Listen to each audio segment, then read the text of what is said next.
year. For some people, it was very uncomfortable.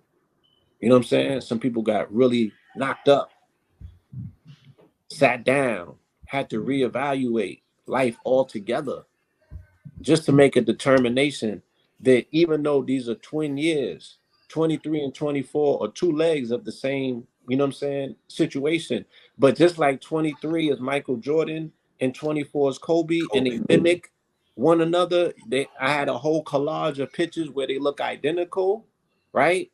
They can mimic each other on the court, but they're still separate individuals. They both going home to two different wives. They both got their whole separate lives. But when they get on that court and it's time for, there is a mirror aspect of them. That's what 23 and 24 is gonna look like. You feel me? But they're gonna be very individualistic, and they're gonna be creatures of their own altogether. But this is a year of accountability, of activation.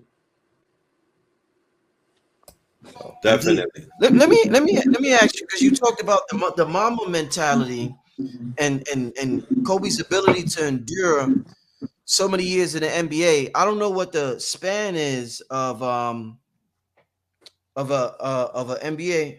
Oh, hold up. Player, right? Yeah, but it takes a lot to last long. To last, like we see LeBron lasting 18 years in the league, and he's still at his prime. That's amazing. That's on some mama mentality shit. That's I want to next level. ask you what. Even in what we do in the spiritual community, I want to ask you, what do you think allowed you to not only keep your sanity, because we've seen so many people go crazy trying to mess with this spiritual information. It is no effing joke, y'all. This is not a joke. But what makes the pills last so long in this community, the same way Kobe or Jordan was able to last so long playing basketball? Because the lifespan of a teacher is very short. A person's here for a couple of years and they out of here. An interviewer's here for a couple of years and they out of here. Whoever's here, they're here for a couple of years and they getting the F up out of here. So just like Jordan, just like Kobe, y'all, it's not like y'all fell off. Y'all still doing your thing in your prime. What makes y'all last so long in what y'all do the same way Kobe and Jordan last so long in what y'all do? Y'all was able to keep your sanity and everything. I'm very, very curious, y'all. Because we are the pillars. We are the pillars. I don't remember a time there was when we weren't. I didn't come. It wasn't like I came to the community and it was already popping. Like we came and then that's when the community happened. Not to take it away from everything that was going on before that. In no way am I saying that in an arrogant way. What I'm saying is me and Blue Pill, and there's letters that we wrote to A.A. Rashid when he was locked up. He has it in his museum. I believe the year was 2002. He framed the two letters where we basically talked about what we're living right now. When you see us in videos and we're in the audience and we're coming from the street and whatnot, and we are students, right? There were days that we were yearning to be acknowledged and to be on the stage with the great ones, to be amongst what we deemed at that time more so than in this time. Because right now in these times, we have to remind ourselves about the greatness of our teachers. But when we were all students and whatnot, our teachers were the greatest things that was ever that a mother ever gave birth to in those days. Yeah, it's almost like the dichotomy of hip hop, where you cherish the legends so much that I never had plans on rapping because there was no need to. I was comfortable being a fan. I'm like, I'm here to be entertained. Yeah, I got ideas of my own. Yeah, I hear music in my head, but the bar is so high that I'm just like, let them do what they do professionally, and I'm gonna aid and assist the best that I can. It was the same thing with the master teachers that I was cool being a master student because I was very studious and I had some of the best questions. You know what I'm saying? I didn't envision myself at all times being on the stage. I wanted to go as far as being, a studious student would take me. And then I did my 10,000 hours that was necessary to qualify myself. I didn't open my mouth to speak until 2009. but I was in this thing since 2000, Right. 2001. Right. But then in 1986, I'm on Flatbush Boulevard. Me and Blue, we on Flatbush Boulevard on the second floor of the loft that's called the Usha Institute. And Dr. Sabi is standing on the stage barefoot, and it's a whole room full of people. We not sitting in no chairs. We not standing up. We're sitting down in lotus style. Everybody got their shoes off. They just chilling. We a sensimania or marijuana is being passed around, joints and whatnot. You know, salad is being passed around, literature, but this the incense is burning. I'm authentically living in the moment that people just think about. Like we're right there at the feet of the master teacher, Dr. Sabi, right? So it was like this is something that we always wanted to do and see ourselves. Now we're on it. Now there's little children and we're barefoot on the stages and they're right there in front of us. And me and Blue, when we set forward and we said, well, when I saw Blue interviewing Dr. Phil Valentine in 2001, that literally made me want to keep pushing and get out the streets and live for something, because I couldn't understand how my brother, the same dude that I'm like, how did he know? You know, what was that called? One Up on the Frequency? Yes. Okay. Yeah. One Up on that was the name of the yeah. Right. And people, what I have to add is context, and context is back in those days, family, the chances that you had somebody was considered hip hop or young in the same room as the master teachers, slim having conversations as if that you could even be on that level. Oh my goodness. Yeah, it was not heard of. Yeah. You know, hip hoppers, or, you know, people of our generation and our ilk, I don't want to say that the elders look down on us. It just wasn't looked upon like we had anything to offer, because normally people coming from where we came from couldn't hold the conversations, or they felt that you could not filter this information enough where you would have, you know, a question that would actually be worth their while, if you would. Right. Shout out to my brother Black Dot if he's in the building, you know, because by far he has the lengthier resume in regards to being in these audiences, being in front of these teachers. And I know that when I met Dot, I had a dream, and I dared to dream beyond the borders of my imagination. So now I see that I'm living in my dream. Hence the fact that my name is the Blue Pill, because I'm living in my dream. So my dream in 2001, you know, when I heard Valentine say, yo, I want to hang it up because this ain't gonna work. There's nobody in this, you know, auditorium. There's nobody in this class under the age of 40. Who's gonna take this information to the? I was like, I am. I'm under 40. Like I could bring it to hip hop. I could bring it to my generation. I could make it look fresh. You know what I'm saying? And then I was honored and blessed to meet the brother Black Dot. You know what I mean? And we had a mutual love and appreciation for the genre. And he did what he had to do to put it together in terms of the structure and the organization to bring about the metaphysical underground. My foray was to go back into journalism, into Four Corners, and interact with hip hop, because the master teachers always told us, don't hurt yourself attempting to bring this information to 1 million people. Find you one person that has influence over 1 million people, and allow that person to be the beacon of light that puts the signal out. So I was Morpheus looking for Neo in the Matrix. You know what I'm saying? In these different avenues that I went, but I also had a love for hip hop journalism that I had to pursue, and I had to figure all of this stuff out at the same time, while exercising everything that I'm learning in real time in these courtrooms, utilizing this moral science to save my life. So my appreciation for it is that I know that it's real, and our ability to be studious, to be students, makes us receptive to receive new information. So that's what keeps us current and up to date, is because we knew that when we got involved with it, it was to the death, to the light. You know what I'm saying? Until you have no ounce of life left, like Sabi did it to the end.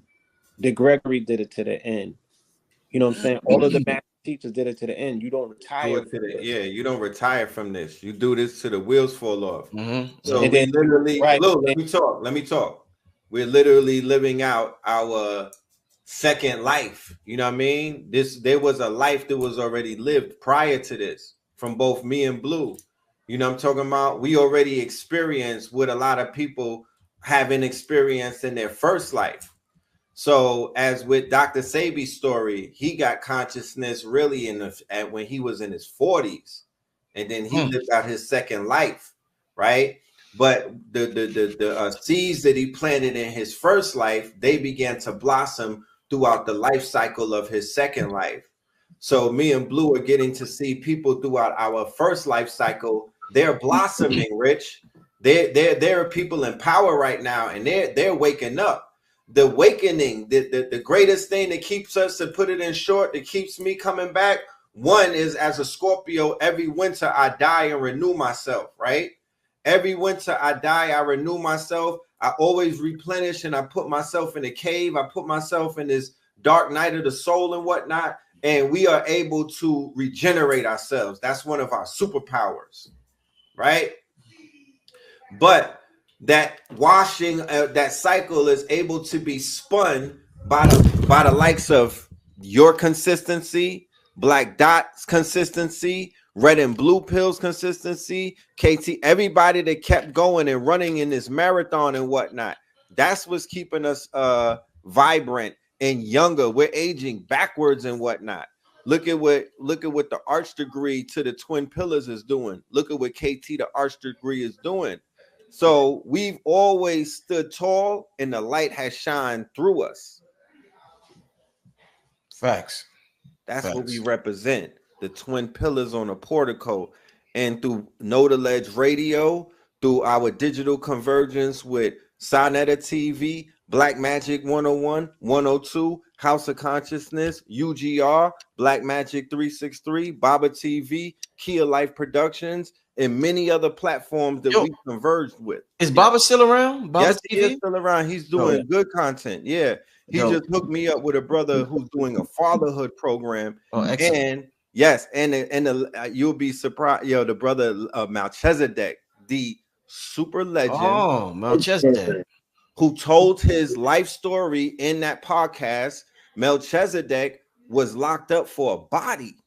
He was a hitter. Yeah. He was a bank robber. They robbed drug dealers. They tied up and killed. Right, tied them up. He was like, "Yo, when I come for the bread, if you don't got it, I'm the person that they call to knock you off." Type. We're talking in the 50s, yeah. In the 50s, right? Bumpy era. Wow. And he got Islam behind the wall, and what he received in the writings of Elijah Muhammad with those newspapers. And that story, I bring that up because that's happening 100x right now in real time behind the walls. One, they have phones. They never had phones before.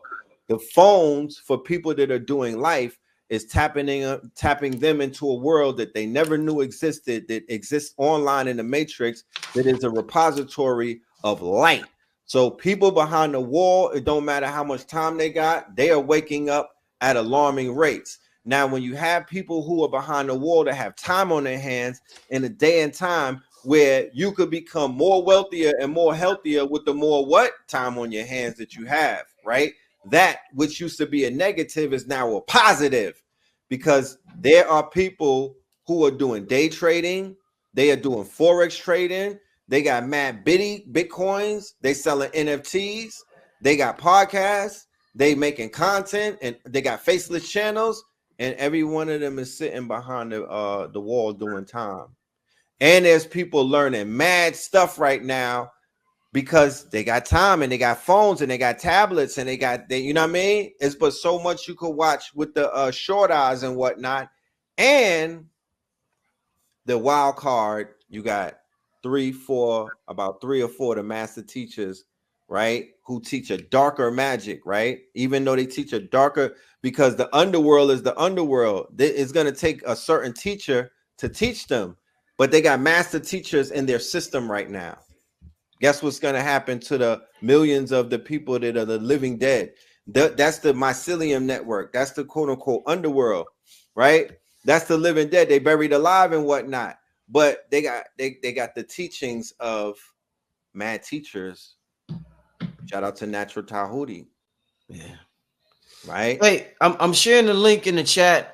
If you would like to come on and kick it with us real quick, we probably got about 30 minutes left on the topic of mama mentality and your purpose, or if you have a question about pursuing your purpose, to red and blue pill.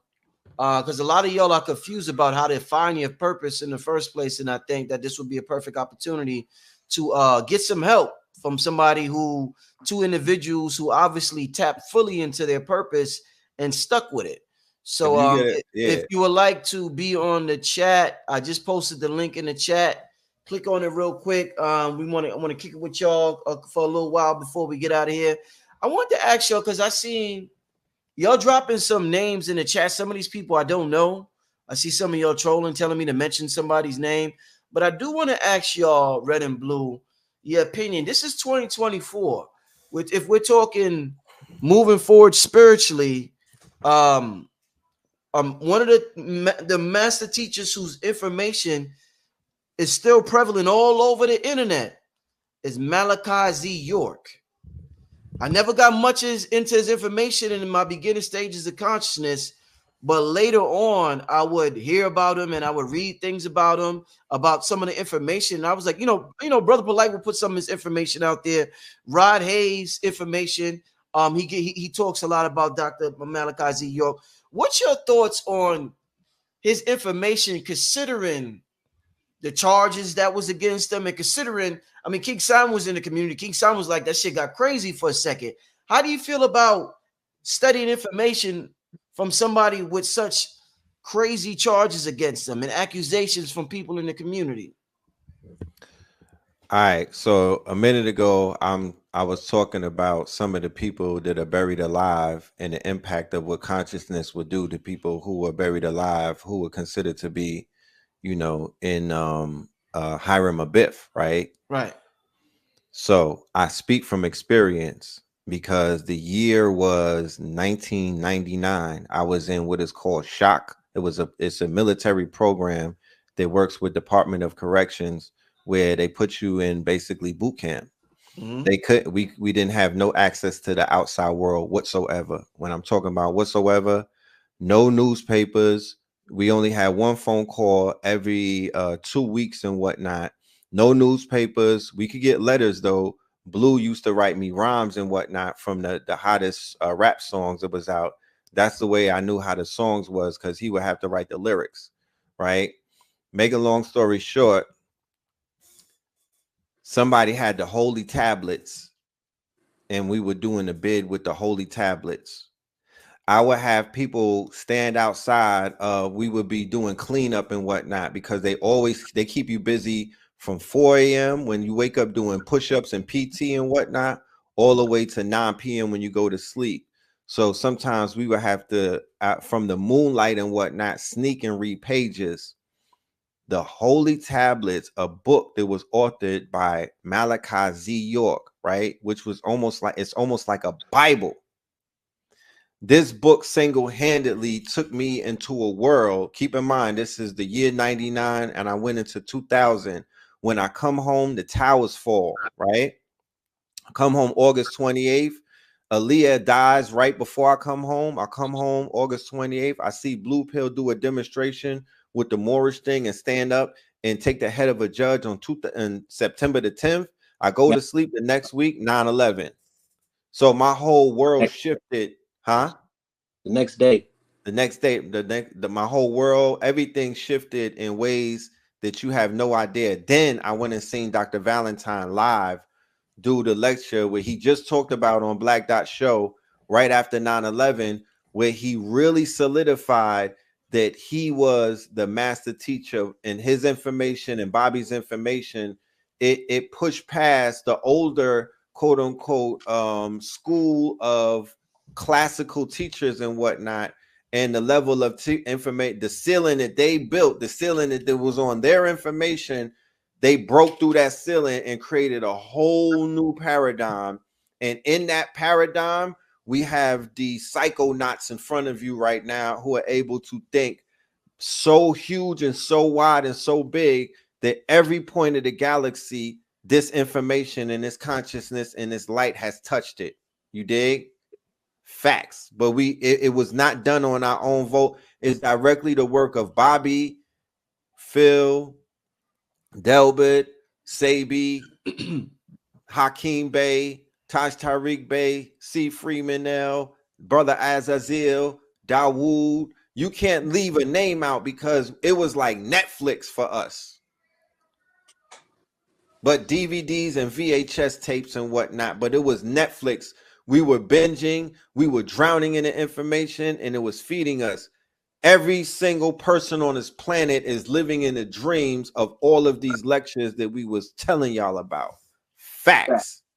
I wake up every day. It would be remiss of anybody if I were to say anything is wrong with me or my day. If somebody would ask, yo, Red, how's your day? Awesome and beautiful. Facts. I am so grateful. I am so thankful. I am so, these rabbit hairs in my pocket are so electric. Woo! Nigga said the rabbit